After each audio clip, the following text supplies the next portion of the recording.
Okay, I'm going to create a stop motion using photographs. So I will choose Premiere Pro.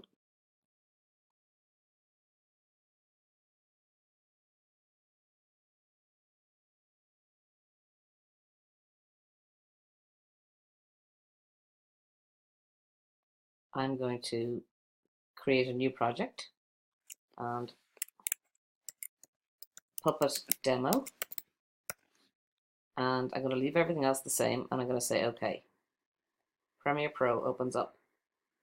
So the first thing I'm going to do is import my puppet. So I can, if we see this blue box, I could go up to File, Import, go to my puppet and select images 1 to 7 and import. Okay. The next thing I'm going to do is import some sound, which I have in my sound folder, and import. Okay. And the next thing I will do is create a new sequence. And a sequence is basically a film clip that we're going to put the photos into. So there's some settings here I want to look at. The one we'll choose is 720p by 24. And we're going to call it sequence 1 puppet. Okay. Okay. So I'm going to go back to my photos and I'm going to select 1 to 7 and I am going to right click, speed duration, and I'm going to make this 5 seconds. So that means when I bring in my images, they will all be 5 seconds long. So I'll now select my images and drag them into our box. Now, these look tiny here, but I'm going to hit the plus key on the keyboard and have a look. Okay, so if I drag the cursor across, we can see my puppets. Now, she's not in the middle and she's too big because I didn't set her up the same size. But the size I want this to be is the 720 size, so I will keep that. So I'll go to my first puppet and I will change her size. So if I select her and go into Effect Controls, I can choose to go into Scale and scroll down so she's there. I can also move her over and move her down. Oops, move her down. So she's approximately in the right position. Now if I come back to my sequence and click on just the first one that I've made these changes to and click on right click, I can copy. And what I've copied there is not the photo itself, but all these attributes. So I'm now going to select the second and holding the shift third, fourth, fifth, sixth, seventh images and right click, paste attributes. And you'll see it's going to copy the motion and the opacity. And I'm going to say OK.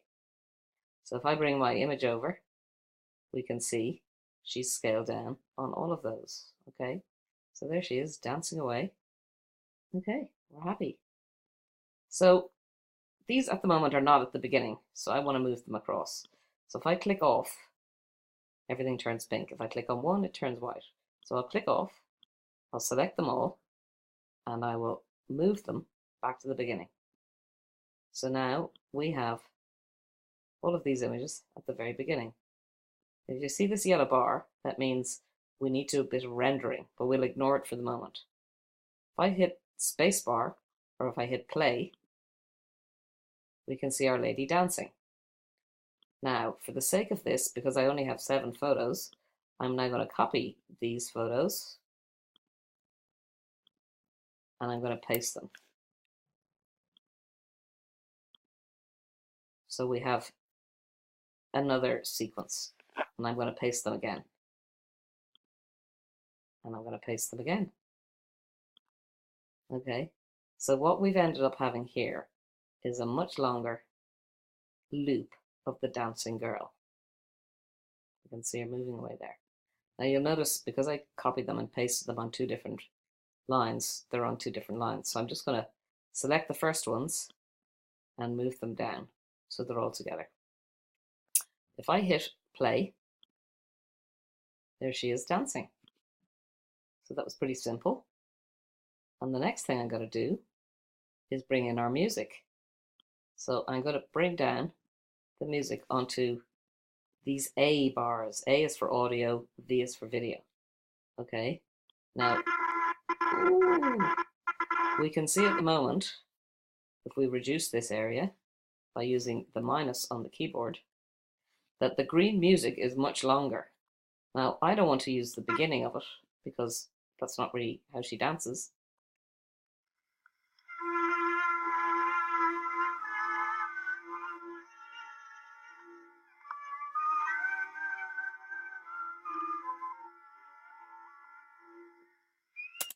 So I want to get where she starts whistling. So I have selected the green, and if I go to the end where it turns red, I can pull it over and make it shorter. Okay, that means it now starts at that whistling area. So I will now drag this back and bring our playhead to the beginning and hit play.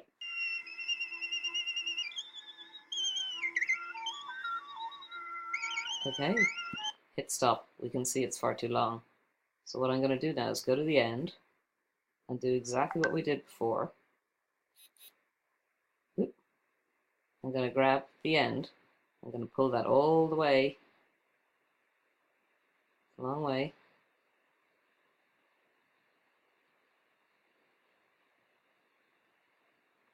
to the pink, and let it run a little bit longer. So now, if we view this fit, so she's a bit bigger, and hit play,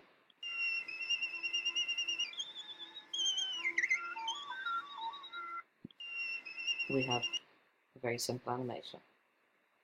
The last thing I'm going to do is I want to fade the music just at the end. So we do this using audio effects, audio transition, crossfade, exponential fade. So if I grab this and pull it over onto the green bar, we can see it's now been added to the end. So we play that.